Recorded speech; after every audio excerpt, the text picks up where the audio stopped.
Imagine finally paying off your mortgage after decades of work, making your last payment, holding the deed in your hands, and believing that the home is now completely yours, only to receive another property tax bill a few months later.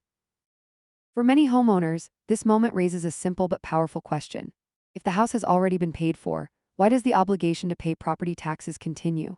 It is a question that appears frequently in conversations about personal finance because it touches on a much larger issue than homeownership itself.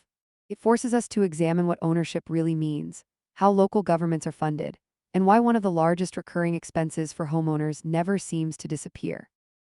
To understand property tax, it helps to separate two ideas that are often confused.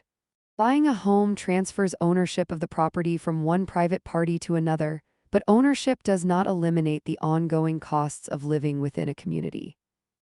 Roads still require maintenance, firefighters still respond to emergencies, schools still educate children, and public infrastructure still needs funding regardless of whether someone bought their home yesterday or finished paying for it 20 years ago.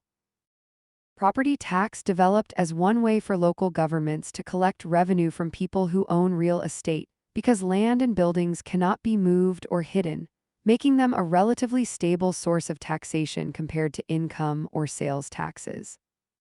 The psychology behind property taxes is particularly interesting because homeowners often experience them differently from other taxes. Income taxes are usually deducted before a paycheck even reaches a bank account, while sales taxes are divided into thousands of small transactions throughout the year. Property taxes often arrive as a large bill attached to something people believe they already own. The emotional reaction comes from the contrast between ownership and continued obligation.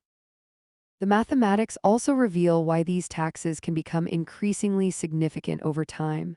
Imagine a home valued at $400,000 with an annual property tax rate of 1.5%. That produces a yearly tax bill of $6,000. Over 10 years, assuming no increase in assessed value or tax rates, the homeowner would pay $60,000. Over 30 years, that total reaches $180,000. In reality, many homes appreciate in value, and reassessments can increase the tax bill even if the homeowner never renovates the property or earns additional income. Supporters argue that property taxes fund local services such as schools, roads, firefighters, police departments, libraries, sanitation, and parks. Critics argue that taxes based on property values rather than income can become increasingly difficult for retirees and homeowners on fixed incomes, especially in rapidly appreciating neighborhoods. Behavioral economics explains why these taxes often feel different. People mentally associate paying off a mortgage with complete ownership, yet property taxes continue indefinitely. This creates a mismatch between expectation and reality, making the tax feel more burdensome than other recurring expenses. Historically, governments have relied on land taxation for centuries because real estate provides a predictable and stable tax base. While different countries structure these systems differently, the core idea remains the same. Communities require continuous funding for public services. So is property tax a scam? The evidence suggests a more nuanced answer. Property taxes are neither a hidden trick nor a perfect system. They provide a stable source of funding for local governments while also creating real financial challenges for many homeowners. The central debate is not whether property taxes exist, but whether they are structured fairly and balance community funding with long-term affordability. The calculation begins with the assessed value of a property, which is not always the same as its market value. Market value represents what a buyer might reasonably pay for a home under current market conditions, while assessed value is the number a local tax authority uses to calculate taxes. In some jurisdictions, the assessed value is intended to closely match market value. In others, it represents only a percentage of market value or is updated according to a fixed schedule.